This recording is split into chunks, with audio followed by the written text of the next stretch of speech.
And for Off the Block, I'm Vinny Lipson. We are now joined by Lenny Kaplan, the NCAA Athletic Director, but more importantly for men's volleyball fans this weekend, he is the committee chairman of the Men's Volleyball Committee, the committee that has many responsibilities, but the big one is going to be helping determine the NCAA tournament field. So Lenny, I have to ask you, we're about 4 days away from Selection Sunday. What is this time of the year like for you guys on the committee? Well, now, obviously a lot more phone calls, and we stay in touch a lot. We monitor a little more closely than we would throughout the rest of the year because now it's crunch time. So, now, all the leagues are down to their Final Four. There's 5 AQs now. So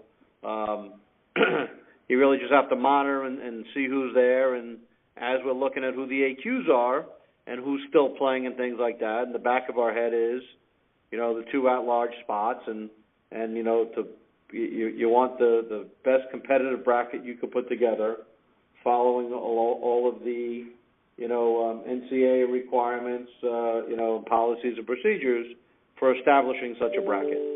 So, this time of year, as I said, there's a semifinal tonight in one league, and then tomorrow night is the other 4 leagues, and by Saturday night. At 11 Eastern, everything will be done but the Big West. Right. And of course, the Big West starts 2 a.m. your time. I imagine there may be some coffee on board for that one for the committee. So, I do want to ask you, though, obviously I don't want to ask you about specific teams, but looking at the criteria, is there any category that the committee is going to be placing additional emphasis on this year? No, it's not. It's not about you have to look at it's a very holistic approach. You have to look at everything. There's nothing you can't ever say, and there's no committee that does this. Well, if you do this, it's going to work, right? So we start with looking at the RPI. You can kind of look at records, but the 2 conferences that are out west are very, very competitive, and a lot of times they will tend to beat up each other during the year. So, you look at a little strength of schedule. You look at, how they've done against, the top 10 programs. You look at their won and loss record at home versus the road.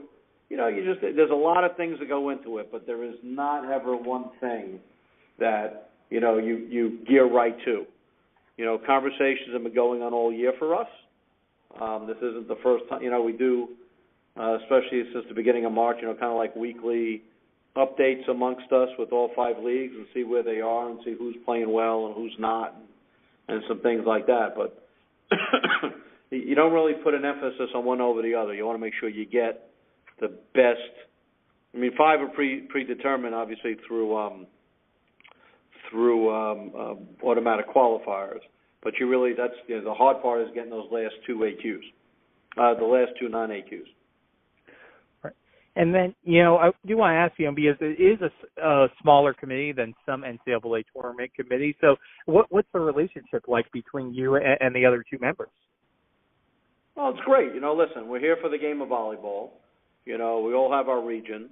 And, yes, we love our own institutions, but at the end of the day, the 3 of us all have the belief we want to put the best tournament out there and make sure we can get the best the best teams out to Long Beach. Yeah.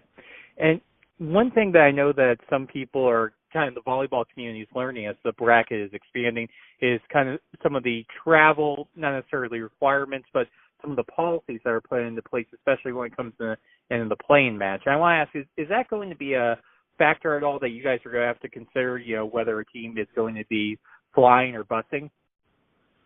The NCAA has mileage rules about busing or flying, but that really doesn't come into play till we pick the teams. Right. So that's not a reason why you don't take a team. Okay. Okay, so let's get that clear. Okay, right. After the 2 best at-large teams are picked, then we start slotting them really where we think they belong and doing the matchups, right? So in volleyball, really, there's the top 2 seeds because they get the bye, right, kind of, so to speak, 1 and 2, and then everybody else, you put together and you try and make the best matchups possible. And yes, at some point, some of the NCAA policies and procedures kick into place. But that doesn't happen until after the teams are selected. That in no way affects the selection. So I think that's a super important point to point out. So I'm really glad that you brought that up. I want to ask for you, just kind of, this week as a whole, with not only have this, but it's on a holiday weekend as well. How tough is it for the committee, for you guys, just to balance everything with this, other responsibilities, and then family commitments as well? Listen, you know what?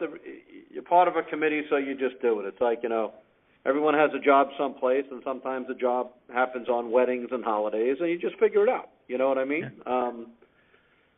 Yeah. In some cases there are people that, hey, listen, Sunday's Easter, can we avoid the call at, this time because my family goes to church? Or, if you're Jewish and you have a Seder, hey, let's not have a call at this time, right? And listen, we're a little more nimble than most other committees because, again, there's really only 3 of us. So it's easier to kind of really work it out as opposed to a committee or 10 or 15 people going in, 13 directions. And final question, and we'll let you go on this. I'll ask you about your region in particular and the EIVA. You would love to see NJIT in the field this year. Fortunately, they weren't able to make it. But a great second half of the season. From what you've seen of the play this season, what stood out to you about the conference as a whole? Well, I think the conference is getting more competitive. Princeton, Harvard won it last year. Princeton won a regular season title this year. George Mason's playing really well. I think for years, a lot of it was just always Penn State. Everybody just expected Penn State to come out, and I think that's why you have conferences, and you always have a big dog in the conference, and people try to emulate that or compete with them, and sooner or later it kind of balances out. I think over the last couple of years, you've seen the EIVA become a very well-balanced league, top to bottom. Perfect. Well, Lenny, those are all the questions I had for you. Anything else you'd like to add, or anything else you'd like to make sure that I kind of emphasize to the volleyball community in these next couple of days? No, listen, I think it's, the conference, as I said, the semifinals, they look like some great matchups across all the leagues, and if you look at the leagues, many times there's always like a top 2 teams and the next 2 teams. But, it'll be a lot of fun to watch the next couple of days. The Big West, obviously, with the top 2 teams in the country for most of the year, that'll be really exciting. So obviously, past a lot of people's bedtimes, east of Honolulu. Yeah. So, that's the one thing, when you play out, and that's why TV contracts work the way they do. I don't think a lot of people stay up for that. But I would tell everybody you should DVR that and definitely catch that on the rebound. That tournament's going to be a great tournament.